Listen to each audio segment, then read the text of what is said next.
Welcome, everyone.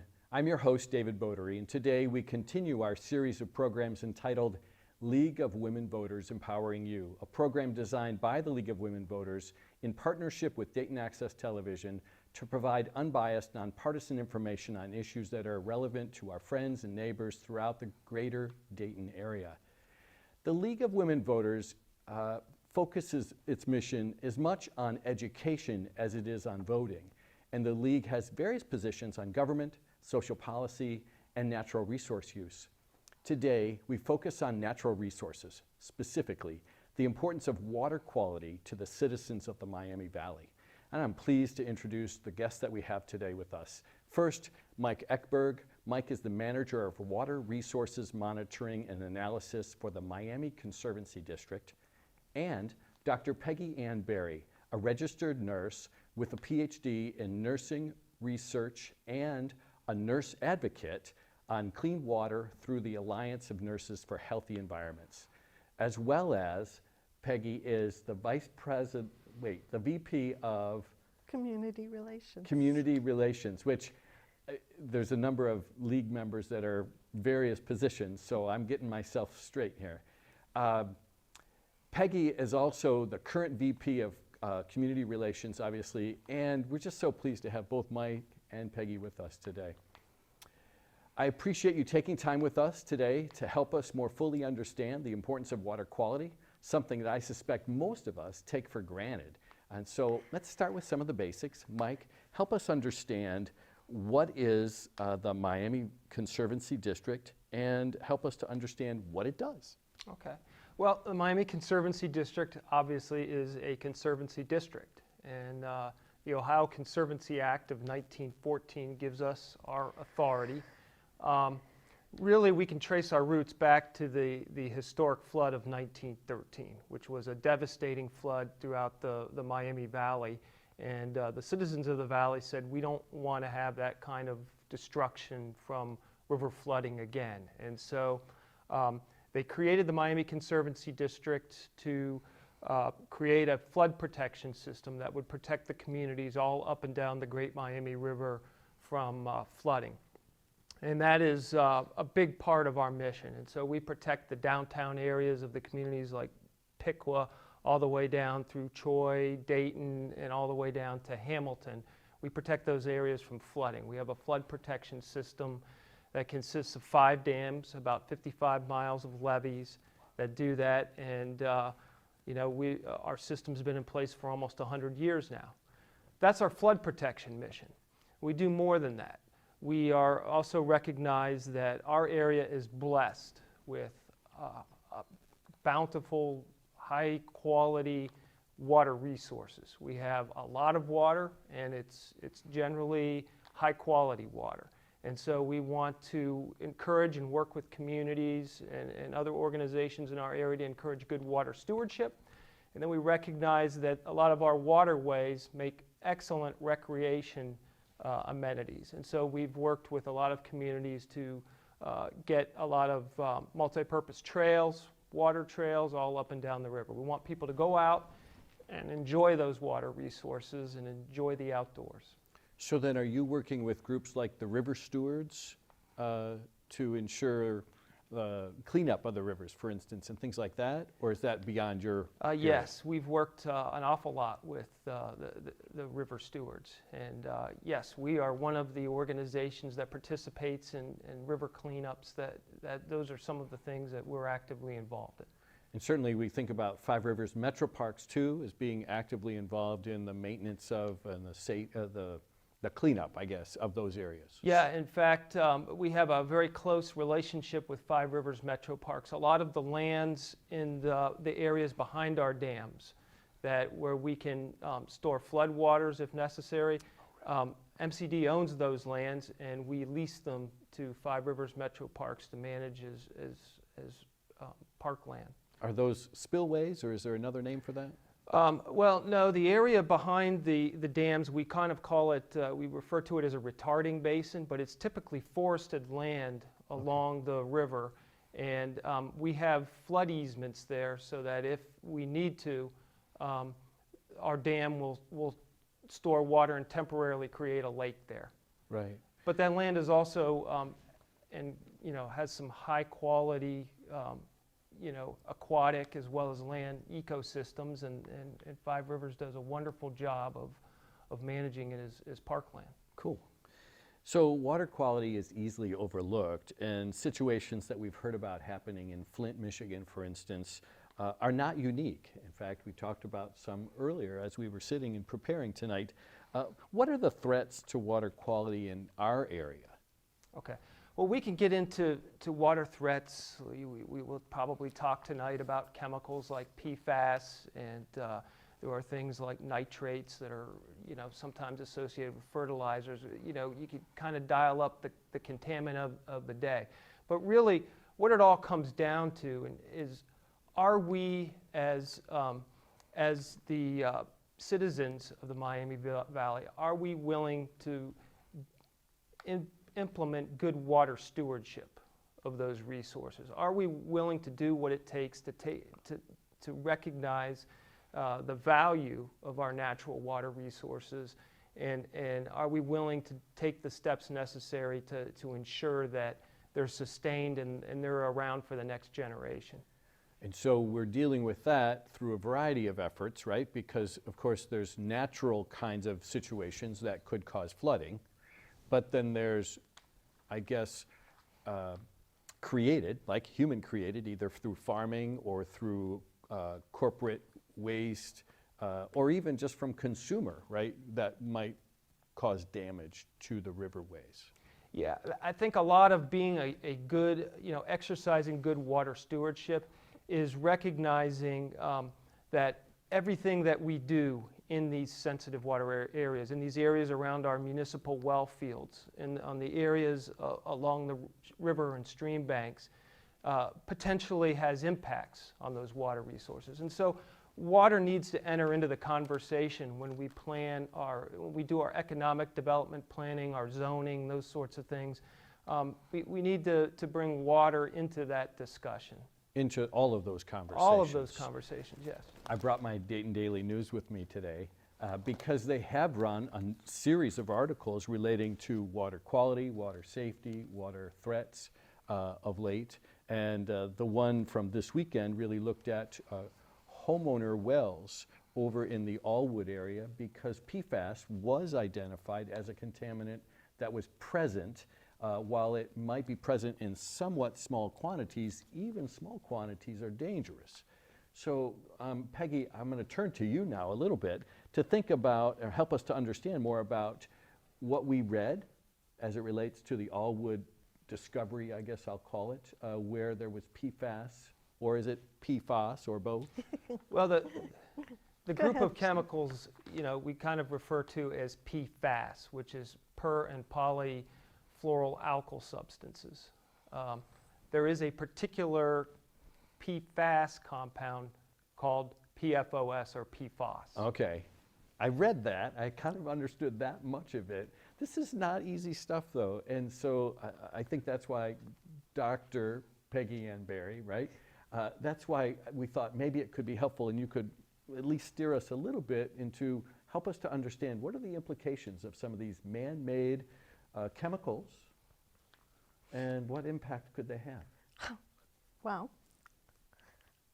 I can't say the chemical word. I've never been able to say the chemical word. But with PFAS and PFOS, I'm going to go with that. They're a group of chemicals known as forever chemicals. Right. All right. Once they are in a system, whether it's the water, the land, the fish, the animals, hey, humans, and it is in everybody's body in the United States and globally. They stay there and they accumulate. From my perspective, they are also a carbon structure. So they can be considered an endocrine disruptor also, because we're carbon creatures. We're not made of silica. Well, not that much, but we are made of carbon. So when I think about it, you're wondering, where the heck does it come from? Okay, when we think in terms of Allwood, or we think about in and around Wright-Patt Air Force Base. Sure. A lot of these chemicals were run off from firefighting foam used to handle fires with aircraft. Okay, and that I Okay. did read that this foam or this chemical was used because it could stop a fire that other, like water, could not adequately Yeah. douse. But what you need to understand too is these are chemicals that we've had in our homes since the 50s, maybe even earlier in the 30s was when it was first discovered and chemically made. But in the 50s is when it really took off. I don't know how many of you have Teflon, okay? That's what we call C8, which is a PFOA chemical, PFAS. It's also known as C8. And that was, that can be in our clothes, whatever. But 3M started manufacturing C8 for Teflon back in the 50s and sold it to DuPont. DuPont was a very bad actor in terms of pollution. They did not control their waste, and that product ended up in the Ohio River, and it contaminated 2 water sources in West Virginia and 4 water sources in Ohio along the Ohio River, as well as wells. Now, when we think about it, those people have probably the highest concentration of C8 in their body, and they are part of a massive study to find out what's going on with them health-wise. Okay, and so these products that we enjoy have these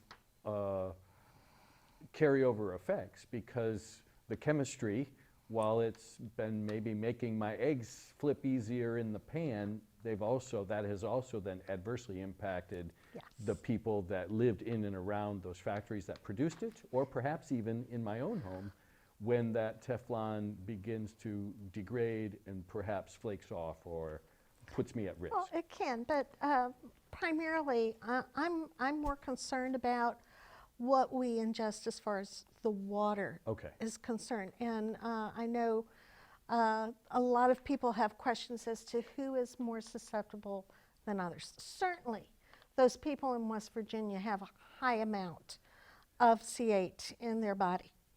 But as I said before, we all have an amount of C8 or PFOS in our bodies, okay? Simply because it's in the water systems that we consume. It's all over. Okay. I mean, I'd like to use a bigger word, but, but it is all over.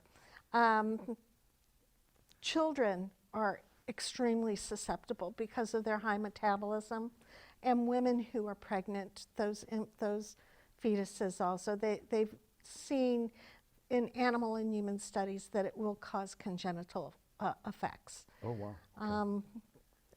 The health effects also, if you want to get into those, which I'm a little bit more aware of, Sure. is that, as I said, it's in our bodies. It's been linked directly to testicular cancer as well as kidney cancer because, let's face it, it filters out through those systems mostly. But again, some additional diseases they have seen is hypertension that is induced with pregnancy, obesity, ulcerative colitis, as well as high blood pressure and high cholesterol. I'm wondering how much more they will link it to as they continue their studies with this chemical. And you're describing it as a forever chemical. It is. Meaning there's no amount of filtration or processing that's going to break it down? You know, I'm going to turn that question over to I'm Mike. not sure either, yeah. So the nature of the chemical, because it has a fluorine-carbon bonds, it really holds together. It doesn't degrade easily. Okay. To remove it from water, you have to filter it out some way. So there are systems like a granular activated carbon system which can remove it. So it can be removed isolated, but then you still have to do something, I suppose, with it. You have to dispose of the spent carbon, Right. and landfill it or Right. yeah, something. And what I read in the paper this weekend was that the wells, not just the Allwood well, but then the, I guess, homeowner wells that are located in and around that section of our community, which is up, I would say, west of the airport, if I got my geographic orientation correct. Those wells then need to be tested, and people need to be aware that they could be also at risk. Is that right? And that cost is not Insignificant. it's not insignificant. It's like $1,000 according to the Dayton Daily News. Great article on that, by the way, and great article over the last couple of weeks Right, a and series of years with PFAS. The other understanding is not really knowing if it's in your system. You can play, ignorance is not bliss. Right. We need to know if that's in the system. Homeowners, it's going to be like $1,000 because they're not on the regular regular city Water intake. system, yeah. And I think they are responsible for that cost too. That's If interesting. if you own, if you have a private water system, you're served by a well, yeah, you're responsible for your own testing. Now, if you're on a public water systems do a whole lot of testing, and they would be, if they had reason to suspect a contaminant of that nature, they're going to be monitoring for it. Okay. Yeah, and we have to remember, it's just not PFAS, all right? There are volatile organic compounds that have made it into our aquifer. We have a couple of plumes there. Even salt can cause a problem. We had that with road salt. One of the other issues that we see are lead in our water systems, not just from contamination, but also from the lead piping from many years ago. So water is life, and it's so important for us to do as much as we can to improve the quality and the integrity of our water system, and to hold corporations accountable for when they inadvertently or purposefully contaminate our water system. Right. So what does the Miami Conservancy District do in terms of testing? So we do some research, and we work with local universities, government agencies like the USGS, and we do some projects to look at water quality, both groundwater and surface water.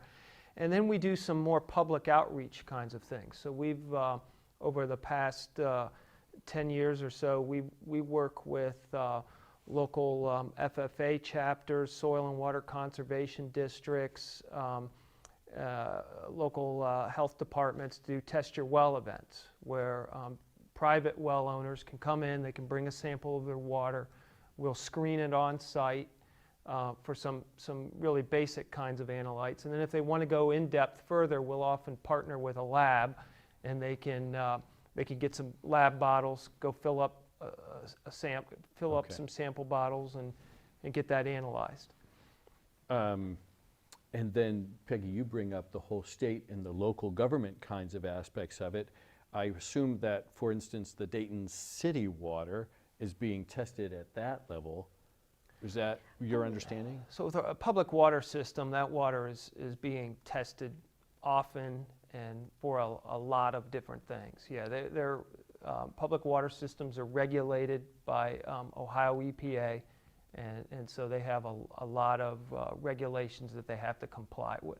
And so they would test it at its source, but that doesn't mean that the water that I'm getting through Dayton City when it comes out of my tap is the same water that that would have been tested, right? Because it's going through a series of pipes that I suppose could even cause contamination along the way? Well, a public water system will test it at its source, they'll test it when it goes into the distribution, and then they'll probably test it at various points in the distribution. Homes. Okay, good.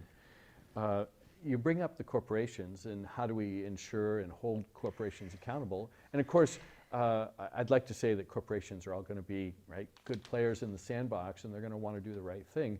That may or may not always be the case. And yet, I guess on some level, we also have to hold folks accountable, right? And so there are things that we can do as voters in terms of how do we respond to events and knowledge and information? Where do we get that information, and then how do we make choices about it? And of course, the League tries to educate people, today being an example related to natural resources, but on all kinds of topics. Yeah, there are all kinds of topics on our League website. And if you haven't gone there, it's been renewed and looking really well. Put a lot of time and effort into getting that website looking as good as it does. And you would be able to look at our League positions on it. Right. You mentioned earlier the aquifer, and I think, Peggy, you mentioned it, or did you, Mike? Maybe both of you did. And it was a topic of conversation as we sat down. I don't know how many people understand what an aquifer is and where it is and how that works. Can you give us a basic explanation? Well, sure. Let's just look at the word aquifer. And what we mean is that's any sort of geologic material that has usable quantities of water in it, okay? So in our region, aquifers, they can be rock, they can be sand and gravel. And you know, the aquifer that we talk so much about here in the Dayton area is a sand and gravel aquifer that kind of occupies most of our major river valleys. And so sand and gravel is a very porous kind of material. It can store and allow water to move through the little spaces in between the individual pebbles and sand grains. And one of the things that's unique about the Dayton area is we have a very prolific, highly productive aquifer, but the river that flows in that valley on top of the aquifer, it's kind of, the river and the aquifer themselves, they're kind of coupled together. Okay. And what that means is, you know, rivers around here, major ones like the Great Miami River, even in the worst droughts, they never go dry because groundwater is constantly moving from the aquifer into the river and sustaining the flow year round. But then there are also times when we pump, we have a well field in the aquifer near the river, and that pumping from those wells will actually cause river water to move into the aquifer towards the well field. So we kind of have that exchange back and forth between the two, between surface water and between groundwater. Oh, fascinating. So I had no idea the connection. So with that connection, you know, that makes our area, I mean, wells in the Miami Valley area will yield 3,000 gallons per minute, sometimes a little more, and they can sustain that. And that's kind of unheard of in other parts of the country. But it's those same properties that make our aquifers so productive also make it vulnerable to contaminants. Right. Anything that gets into the aquifer easily moves down into it. It can move towards a well. Contaminants in the river can potentially move into the aquifer near a well field. Which is why at the state level, we're so concerned about not just the Great Lakes, but all of the waterways throughout the state of Ohio. Yes, because what we don't know can hurt us. And one of the things I really want to impress upon any chemical company, that they do their research and they do their studies to make sure not 20 years or even 40 years from now, we're going to have to see a whole bunch of cancers from a brand new drug or a brand new chemical. So they have to do their due diligence. Absolutely. Yeah. You've both been very informative to me and hopefully to the viewers. I want to know, where do we turn for more information? And I know that you've shared with me a couple of sites which I'm going to mention, and we'll try to make sure that we can put up. Montgomery County, it's Miami Conservancy District, MCD, water.blog would be one of the sites that you recommended. You can go onto our website. We're at mcdwater.org, and we've got a blog there. We've got a lot of information that you can find there. I'd also, for people who are interested in finding out more about groundwater, the National Groundwater Association has an excellent site. They're headquartered in Columbus, Ohio. two good sources of information. Absolutely. And the blogs will write about specific topics. So it might one time talk about PFAS, but another time you might talk about, I don't know, farm runoff or other kinds of topics. Yeah, we do everything from climate change to contaminants. We tackle a wide range of topics there. Absolutely. And Peggy, I know you sent me some links, which I will make sure that I share as well, EPA being one of those, right? Oh, definitely, yeah. So I will make sure to share those, and the League continues to try to provide information using our Facebook page. So we will try to continue to make sure that we update people with information about where they can learn more relating to our water quality. We want to thank our guest, Mike Ekberg, Manager of Water Resources, the Monitoring and Analysis of the Miami Conservancy District, and Dr. Peggy Ann Berry. Dr. Berry is representing us with her background as a registered nurse and a PhD in nursing research, as well as her role with the League of Women Voters. I want to thank all the viewing audience for watching LWV Empowering You. The League of Women Voters encourages everyone to be a voter, not just one time, but to become a registered voter and then be a voter every time there is an active opportunity for an election. If you have further questions about how to register, how to vote, or if you have ideas that you might want to share with us about upcoming programs, you can contact the League by emailing league@lwvdayton.org. That's league@lwvdayton.org. Or you can call the office at 937-228-4041. Stay well, be a voter every election, and please continue to wear your mask.